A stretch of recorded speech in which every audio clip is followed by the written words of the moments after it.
Joseph Stalin and his merry band of Bolsheviks. I want ideas from you people. That is what you're paid for.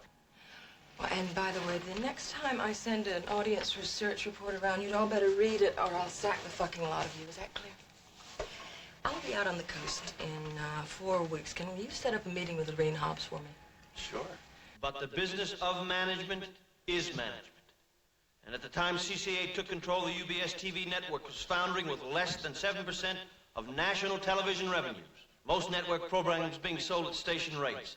I am therefore pleased to announce I am submitting to the board of directors a plan for the coordination of the main profit centers, and with the specific intention of making each division more responsive to management. Point 1. The division producing the lowest rate of return has been the news division, with its $98 million budget and its average annual deficit of $32 million. I know that historically news divisions are expected to lose money, but to our minds, this philosophy is a wanton fiscal affront to be resolutely resisted. The new plan calls for local news to be transferred to owned stations divisions. News radio would be transferred to the UBS radio division, and in effect, the news division would be reduced from an independent division to a department accountable to network.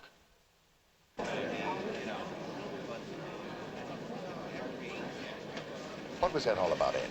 This is not the time, Max. Why wasn't I told about this? Why was I led up onto that podium and publicly humiliated in front of the stockholders? Now, goddammit, I spoke to John Wheeler this morning, and he assured me that the news division was safe. Now, if you're trying to get me to resign, that's one hell of a way to do it. We'll talk about this tomorrow at our regular morning meeting.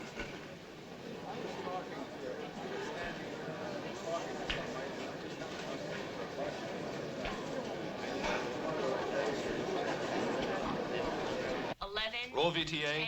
10, 9, Ready up on 1. 8, Ready now. 7, Ready, 1 6, In 5, 4, 3, 2. 1. 1 key VTA. And cue announcer. The UBS Evening News with Howard Beale. Ready, 2. 2, cue Howard. Good evening. Today is Wednesday, September the 24th, and this is my last broadcast. Yesterday, I announced on this program that I was going to commit public suicide, admittedly an act of madness. Well, I'll tell you what happened. I just ran out of bullshit. All right, cut him off. Leave him on. Am I still on the air? If this is how he wants to go out, this is how he I don't know goes another way to say it, except that I just ran out of bullshit. Yeah. Look, Mr. Schumacher's right here. Do you want to talk to him? Bullshit is all the reasons we give for living. And if we can't think of any reasons of our own, we always have the God bullshit. Holy Mary, Mother of Christ. We don't Yeah, know why Tom, what we're is it? going through all this pointless pain, humiliation, and decay, so there better be someone somewhere who does know. That's the God bullshit. He's saying that life is bullshit, and it is. So what are you screaming about? Man is a noble creature that can order his own world. Who needs God?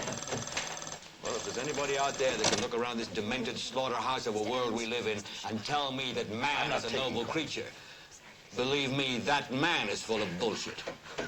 What's so goddamn funny? I can't help it, Harry. It's funny. I don't have anything, Hanks. This is going out live to I 67 don't have any affiliates. kids. Leave him on. And I was married for 33 years of shrill, shrieking fraud. Mr. Hackett's trying to get through to you. Tell Mr. Hackett to go fuck himself. So I don't have any bullshit left. I just ran out of it, you see.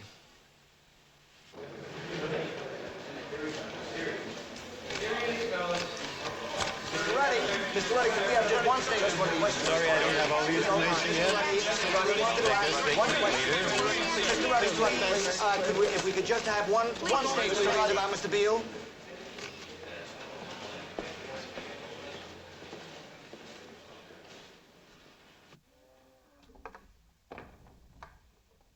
Max?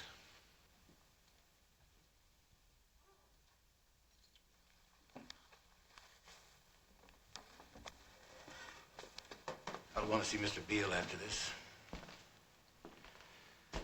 The way I hear it, Max, you were primarily responsible for this colossally stupid prank. Is that the fact, Max?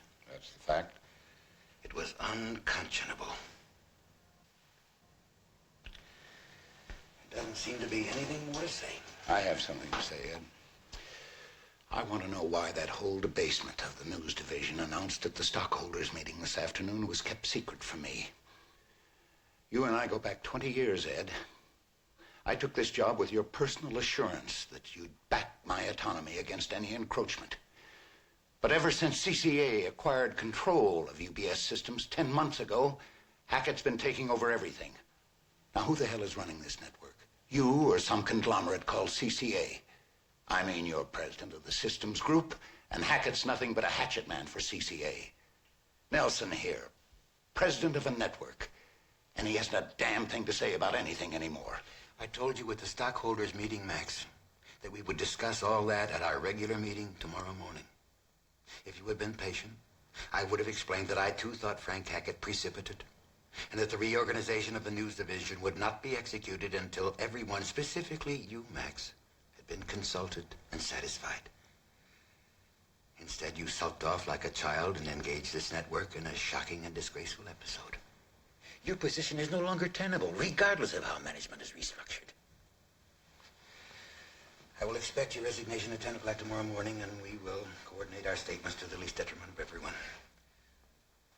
Bob McDonough will take over the news division until we can sort all this out. I'd like to see Mr. Beale now. They're looking for him, Ed. They don't know where he is. Well, every day, 5 days a week for 15 years, I've been sitting behind that desk, the dispassionate pundit, reporting with seemly detachment the daily parade of lunacies that constitute the news. And just once, I wanted to say what I really felt. Knock it off, Arthur. It was, after all, my last...